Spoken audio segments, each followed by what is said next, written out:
हैवानों की दुनिया। छत्तीसगढ़ ट्रेन में रुकी एक लड़की जिसका चेहरा पूरी तरह ढका हुआ था।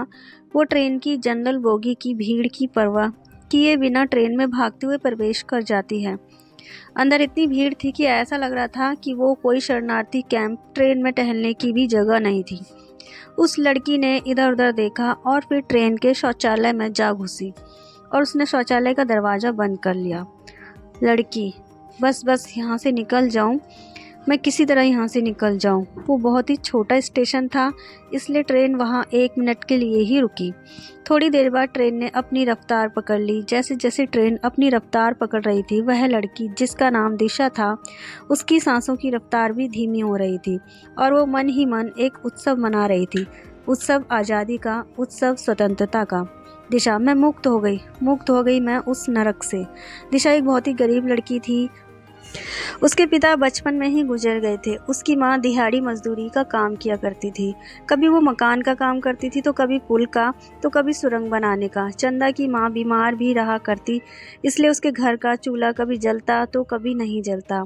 बहुत ही मुश्किल से उसकी कमाई से घर का गुजारा चलता था। जब दिशा 10 साल की हुई तो एक दिन उसने अपनी माँ से कहा, दिशा माँ, मैं तुम्हारे साथ काम करने जाना चाहती हूँ। दोनों मिलकर काम करेंगे तो ज़्यादा पैसे आएंगे, इससे तेरी दवाई भी आ सकेगी और 2 टाइम की रोटी भी।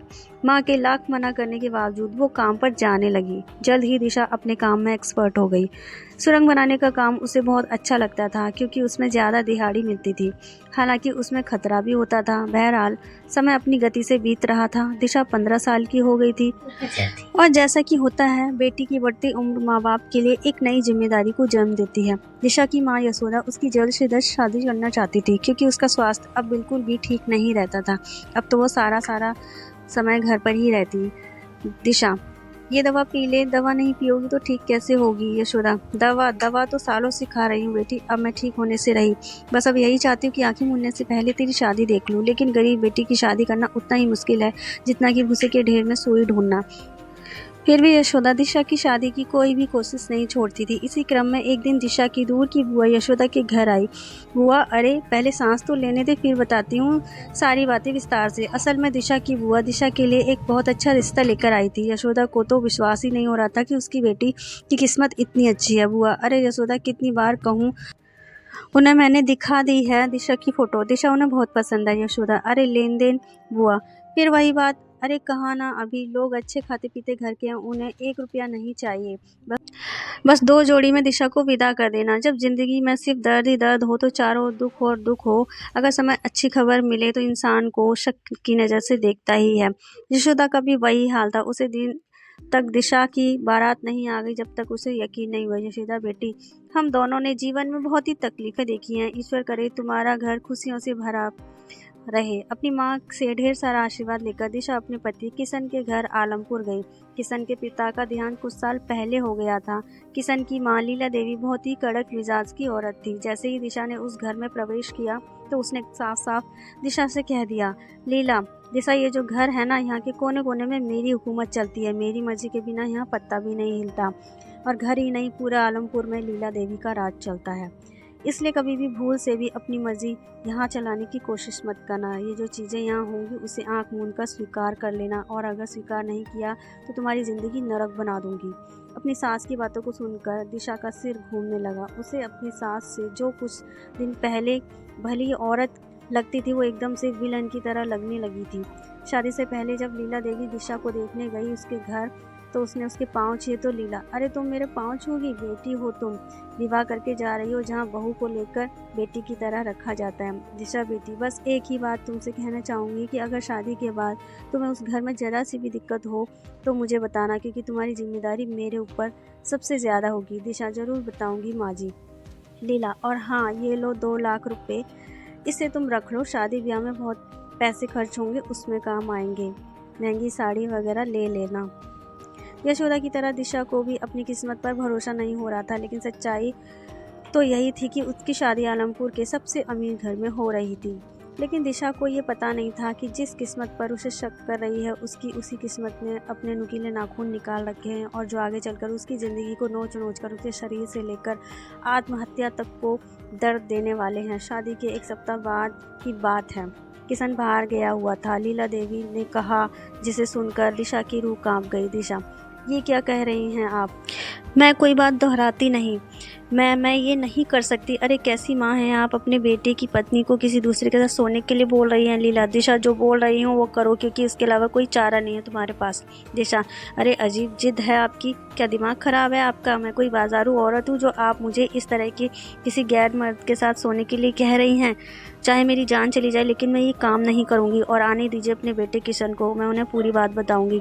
लीला देवी जोर जोर से हंसने लगी और हंसते हुए उसने जोरदार चांटा दिशा के गाल पे मार दिया।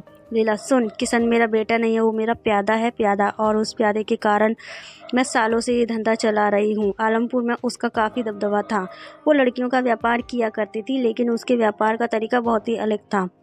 किशन उसका प्यादा था, जिससे उसे लड़की से शादी करा देती थी। उसके बाद शुरू होता था उस लड़की के शोषण का सिलसिला। अब तक सैकड़ों लड़कियों का जीवन लीला देवी ने नरक की तरह बना दिया था, और जिससे भी उस नरक से निकलने की कोशिश की। लीला, राजवंश सोहन, तुम लोगों के रहते हुए इस लड़की ने भागने की हिम्मत की। इसे भी वही सजा दो जो बाकी गद्दारों को दिया। लीला के ऑर्डर पर उस लड़की के शरीर में पत्थर बांधकर उसे कुएं में डाल दिया जाता था। डूबने से उसकी मौत हो जाती थी। लीला ने इस तरीके से कई लड़कियों को अपने गुंडों की मदद से ठिकाने लगाया था। दिशा उनके लिए एक नया शिकार थी। उसका भी शोषण शुरू हो गया था। पत्नी के रूप में यह आई लीला पांचाली बन गई थी। वो हर दिन घुट रही थी, हर दिन मर रही थी, लेकिन शांति से यह सब सह रही थी। एक दिन उसकी बर्दाश्त की सीमा टूट गई और वो भाग निकली। इसका पता तब लगा जब एक ग्राहक दिशा के कमरे में आया। ग्राहक, अरे लीला देवी, तुमने पैसे तो पूरे लिए, लेकिन वो दिशा कहाँ है? लीला, दिशा अपने कमरे में है। और कहाँ है? ग्राहक, वो अपने कमरे में नहीं है। ये सुनकर लीला देवी के कान खड़े हो गए। वो भागकर दिशा के कमरे में गई तो नदानत रह गई। लीला, अरे मुख्तफोरो, कहाँ मर गए तुम सब? वो दिशा भाग गई। गुंडा, दिशा भाग गई, लेकिन कैसे? उस गुंडे की बात सुनकर लीला देवी ने एक जोरदार तमाचा उसे मारा और कहा, 1 घंटे के अंदर वो लड़की मुझे चाहिए।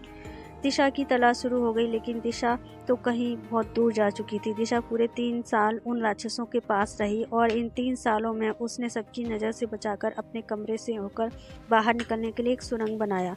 उसने इस काम को इतनी सफाई से किया कि उसे किसी के कानों का खबर नहीं हुई। जब शीला देवी ने उसके गुंडों को सुरंग का पता लगा, अरे बाप रे बाप, वो लड़की इतनी शातिर निकली, शरीफ लगती थी। लीला देवी बहुत टेंशन में थी। उसे अपने काम को आगे बढ़ाने के लिए एक नई लड़की चाहिए थी। दूसरा, उसे इस बात का भी डर था कि कहीं दिशा पुलिस को उसका राज ना बता दे। लेकिन उधर दिशा ने लीला देवी के पूरे गिरोह को खत्म करने के लिए अलग ही प्लानिंग की थी। उसने वहाँ से भागने से पहले ही रसोई घर जाकर रसोई घर के गैस की पाइप को काट दिया, जिससे गैस धीरे धीरे निकल रही थी। एक रोज जब लीला देवी के कहने पर उनका रसोइया खाना बनाने गया और उसने गैस ऑन किया तो एक जोरदार ब्लास्ट हुआ और लीला देवी के मकान सहित उसकी पूरी गंदी दुनिया उसमें जलकर खाक हो गई। इस प्रकार दिशा ने लीला देवी की जो उनकी दुनिया को खाक करके रख दिया और उनके चंगुल से खुद को भी बचाया और बहुत सारी लड़कियों को भी उसने बचाया। तो दोस्तों, ये थी हमारी आज की कहानी आपको कैसी लगी कमेंट बॉक्स में हमें ज़रूर बताइएगा, और ऐसी ही कहानियों के लिए हमारे चैनल से जुड़े रहिए और हमारे चैनल को सब्सक्राइब कर लीजिए। मिलते हैं नेक्स्ट वीडियो में, जब तक के लिए अपना ख्याल रखिए। जय हिंद। ऐसे ही इंस्पिरेशनल, एंटरटेनिंग, मनमोहक, मोटिवेशनल और दिल को छू लेने वाली कहानियों के लिए हमारे चैनल से जुड़े रहिए और हमारे चैनल को सब्सक्राइब कर लीजिए। वीडियो को लाइक और शेयर करना ना भूलें। मिलते हैं नेक्स्ट वीडियो में, जब तक के लिए स्वस्थ रहिए, मस्त रहिए, खुश रहिए। जय हिंद।